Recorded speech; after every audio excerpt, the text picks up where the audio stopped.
पिदा दिया भाई, पूरा पिदा के रख दिया, ख़त्म कर दिया एथलेटिको मैड्रिड को सेकंड हाफ में। गोल्स का की बात नहीं कर रहा मैं, गोल्स के मामले में तो थोड़ा सा नाड़ा ढीला रह गया हमारा, बट भाई सेकंड हाफ में position wise attacking wise Pida के रख दिया, पूरा पिदा दिया, कोई जगह नहीं छोड़ी जहाँ से एक्सपोज नहीं किया, शॉट्स ऑन टारगेट। या आप देख लो, आप इसी से अंदाजा लगा सकते हो कि सेकंड हाफ में सबसे बेस्ट प्लेयर एथलेटिको मैड्रिड का जॉन ओब्लाक था। द बेस्ट प्लेयर जो सेकंड हाफ में निकल के आया वो जॉन ओब्लाक था। जो हमारी पहली पेनल्टी निकली ना, वो भी बिल्कुल ही रिग्ड थी। सेकंड जो हमारा उसके पहले जो हमारे साथ हुआ था, हैंड बॉल था पेनल्टी बॉक्स के अंदर, वो नहीं दिया गया, उसके ऊपर कोई वीएआर कोई चेक तक नहीं किए गए, एंड टोटली रॉब्ड हुआ वो हमारा पूरा गोल।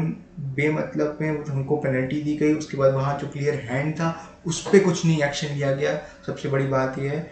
उसके बाद मैच की अगर हम बात करें तो सेकंड हाफ में टोटली वन साइडेड था। फर्स्ट हाफ में बहुत एंड्स पे काम हो रहे थे, बट गोल एथलेटिको मैड्रिड का आया, फिर एम्बाप्पे भाई ने अपने आप को स्टेप अप किया और वो हर मैच में परफॉर्मेंस डाल रहा है भाई, हर मैच में गोल आ रहे हैं उसके।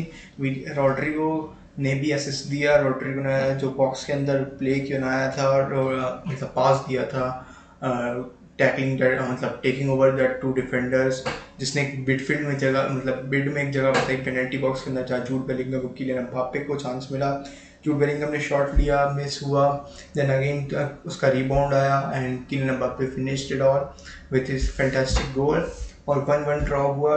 भले ही मैच उतना entertaining as a score line wise नहीं था, बट स्टिल अगर आप देखो कि कैसा मैच ओवरऑल था, तो डॉन कार्लो भाई ने बता दिया नहीं हो पाएगा उनसे, उनसे पीछे नेक्स्ट टू बॉल कभी नहीं रह सकते वो, he will be first to ball और ही विल यूज इस टाइप का गेम है उनका।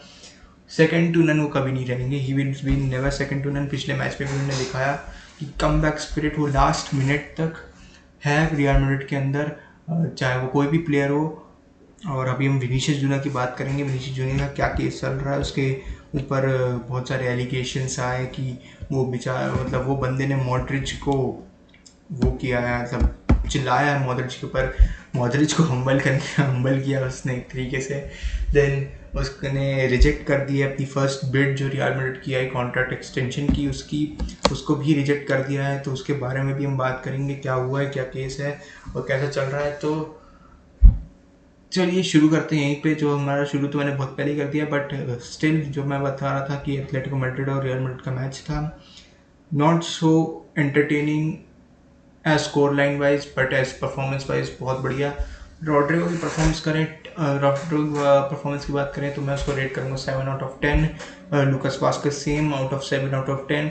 किलियन एम्बाप्पे को मैं रेट करूँगा 8/10 बिकॉज वो स्टेप मतलब पीछे आ रहा था, he was carrying the ball, वो मिड लाइन को फर्स्ट हाफ में कि जूड बेलिंगम का काम किलियन एम्बाप्पे कर रहा था कि वो मिड से बॉल को आगे ट्रांजिशन करे, जिसको जूड बेलिंगम ने बाद सेकंड हाफ में ठीक किया कि जूड बेलिंगम स्टेप अप कर रहे थे वो मिडफील्ड को आगे कनेक्ट करने के लिए, फ्रंट थ्री से कनेक्ट करने के लिए, वो बाद में जूड बेलिंगम ने अपने हाथ में लिया वो काम।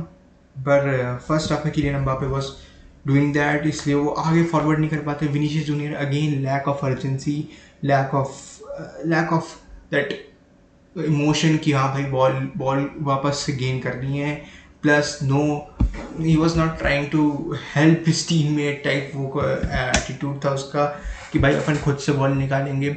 और उसके तो अलग ही चोचले चल रहे हैं पूरी रियल मैड्रिड के अंदर, उसने तहलका मचा रखा है, मतलब अलग ही बिग बॉस बना रखा है रियल मैड्रिड को, पूरा कचरा कर रखा है। जो मतलब आप कार्लो एंसेलोटी की भी तो मजबूरी समझो, he has to play Vinicius Junior, वो चाह के भी इसको बेंच नहीं कर सकता like Amorim did in the case of Marcus Rashford. Marcus Rashford world class player था, बहुत बढ़िया प्लेयर था फॉर मैनचेस्टर यूनाइटेड, बट क्योंकि उसके एटीट्यूड मैच नहीं कर रहा था for the club like Manchester United, उसने बेंच कर दिया। मार्कस रैशफोर्ड को कई बार मैचेस में भी नहीं बुलाया, but in the same case Vinicius junior नहीं कर सकता क्योंकि मार्कस रैशफोर्ड के कंपैरिजन में पहली बात तो विनीसियस जूनियर की पीआर बहुत बड़ी है, उसके बाद फिर उसके लिए कई सारे क्लब्स बहुत वैल्यू लेके आ रहे हैं, और कार्लो एंसेलोटी जानता है कि उसके अंदर पोटेंशियल है, but just because of his aggression and all kind of जो उसके अंदर ईगो है, उसकी वजह से वो नहीं खेल पा रहा, नहीं परफॉर्म कर पा रहा, and that's what make him overrated. क्यों उसको लोग कहते हैं कि भाई विनीसियस जूनियर ओवररेटेड है, कि विनीसियस जूनियर में बहुत ज़्यादा ईगो है, ही इज़ नॉट ब्राज़ीलियन, इसमें उसमें स्टाइल नहीं है, इसमें वो कैरेक्टर नहीं है। That's all because of his ego, और कुछ नहीं है भाई। बंदा प्लेयर बहुत बढ़िया है, बंदा टैकल, प्रेस, सब कुछ अच्छा कर सकता है, आगे भी जा सकता है। अगर आप उसके पिछले कुछ साल्स की वीडियो देखो तो आपको दिखेगा कि वो डिटोरेट करता है, एज ऑफ उसको कॉम्प्लीमेंट मिलता जाता है तो he gets lazy and then after this is happening what with Vinicius Junior. But second half में उसने भी स्टेप अप किया, बहुत बढ़िया स्टेप अप किया, and he made so many chances. But वो फाइनल थर्ड में आके उसने जो पास, एक ऐसा मोमेंट था जहाँ पे कीलियन एम्बाप्पे ने भी पास नहीं किया to Vinicius Junior, and same goes with vice versa.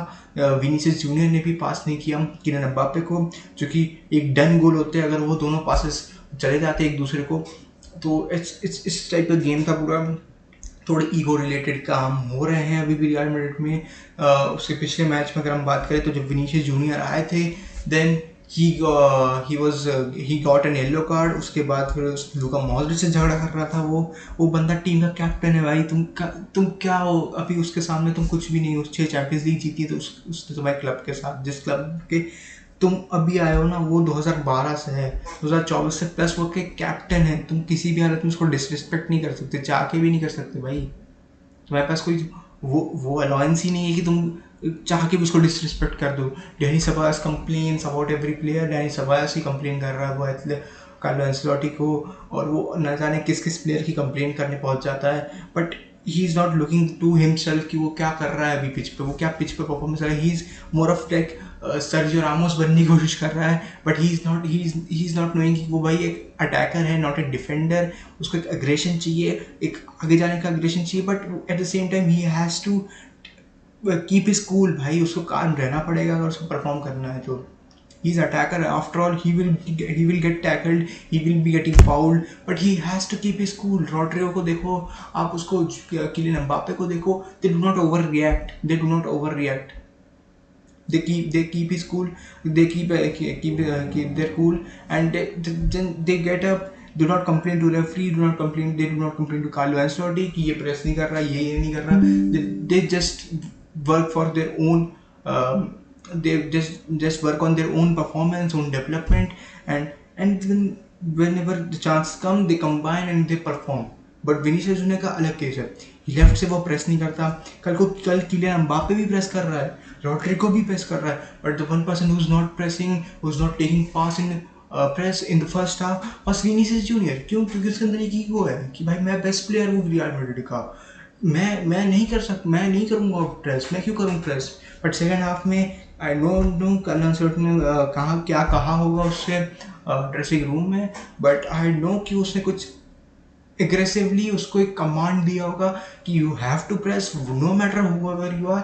But ये दिखाता है कि कार्लो एंसेलोटी को वो नहीं चाहता कि वो ऐसे परफॉर्मेंस डाले, but then also he have to put Vinicius Junior, क्योंकि उसके बाद रिप्लेसमेंट नहीं है, और रिप्लेसमेंट है भी तो विनीसियस जूनियर की पीआरटी इतनी बड़ी है and he will have so many offers from different clubs कि विनीसियस जूनियर अल्टीमेटली छोड़ के चला जाएगा, और वो एक अच्छा प्रॉस्पेक्ट है for future.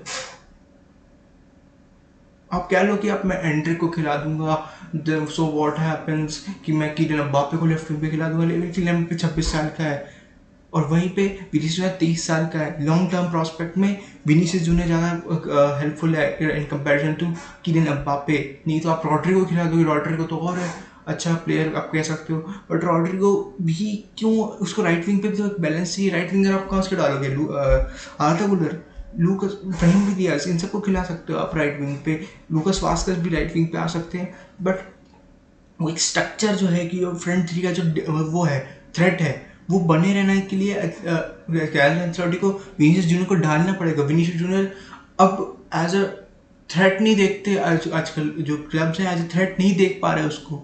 They are trying to get him red card. वो चाहते कि वो विनीसियस जूनियर को थोड़ा सा भी पुश करें, थोड़ा सा भी टैकल करें या फिर उससे कुछ बोल दें तो ही will gate aggressive, he will foul, he will do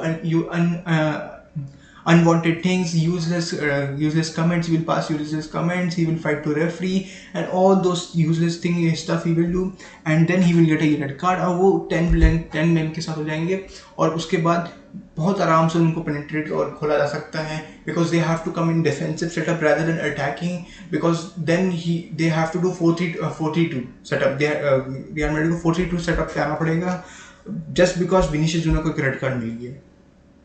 That's the only case. तो मैं ये कह रहा हूँ कि काला और उसने जो बिड रिजेक्ट करी है, he is talking to other clubs, उसने बिड रिजेक्ट करी just because Kylian Mbappe he's on a better wages as compared to Vinicius junior. Vinicius junior मतलब उसका ईगो कहता है कि भाई मैं पहले से खेल रहा हूँ Kylian Mbappe के, से मेरे को इतनी वेजेस नहीं मिल रही. तो भाई ऐसा क्या हो गया? You can not work on ego man. Eden hazard की बात कर लें, बेल की बात कर लें. बेल आया था भाई क्रिस्टियानो रोनाल्डो से ज़्यादा फीस पे आया था. अब 90 मिलियन की साइनिंग, 94-95 मिलियन की साइनिंग थी. अब बहुत लोग कहेंगे कि बढ़ गई थी उस समय की वैल्यू, डिप्रेसिएशन वगैरह सब मिला के बोलेंगे कि बट ठीक है भाई, बट किसी प्लेयर में रियल मैड्रिड में अगर खेल रहे हो तो you are not playing for money, you are playing for titles, you are playing for अपनी. अब एक हिस्ट्री बुक निकालोगे, हिस्ट्री बुक मतलब मैं कह रहा हूँ कि अपने एक रिकॉर्ड बनाओगे तो आपको रियल मैड्रिड के लिए, रियल मैड्रिड में पैसों के लिए नहीं खेल रहे, आप रिकॉर्ड्स के लिए खेल रहे हो. रोनाल्डो ने भी कहा था if I want money I will play in Qatar. वो 2008-9-10 का इंटरव्यू था. if what do you think if I have achieved everything in football, if I want to play I can play for money, I can go to Qatar. और उसने जब सब कुछ achieve कर लिया फुटबॉल में, then he left Europe for money. and same case goes with Kevin De Bruyne. same type का case है आप क्या बहुत सारे प्लेयर्स का. जैसे आप ब्रोजोविच की बात करो, ये सब रियल मैड्रिड में नहीं खेले बट ये they have an experience, they have titles from Europe जो उनकी एक लिस्ट को बहुत अच्छा बनाते हैं. You are not playing in Real Madrid just for money, just for money. I am not saying कि आप पैसे बिना पैसे के रिसिव फ्री सर्विस दो, नहीं, but you have to work in Real Madrid if you want to. Real Madrid is a place where you can win titles. अपना एक रिकॉर्ड अच्छा कर सकते हो आप कि भाई मैंने रियल मैड्रिड के साथ ये चीज़ें जीती हैं, चैंपियंस लीग जीती है, गोल्डन बूट जीता है, and they just bring titles to your history और टू योर करियर. ये है रियल मैड्रिड का केस और कुछ नहीं है. तो if you want to play in Real Madrid, just work on your performance. No, you should not have that fee कि मेरे को इतना पैसा मिल रहा है, इतना नहीं मिल रहा है, इतने मिलियन नहीं मिल रहा है. आई नो विनीशियस जूनियर एक वर्ल्ड क्लास प्रॉस्पेक्ट है, बहुत सारे क्लब चाहते हैं उसको, but you can not do ना कि आप रियल मैड्रिड को छोड़कर कहाँ जाओगे? लिवरपूल जाओगे, या तो आप जाओगे लिवरपूल में किसको, लुइस डियाज को बेंच करोगे कि आप कंपटीशन हर जगह.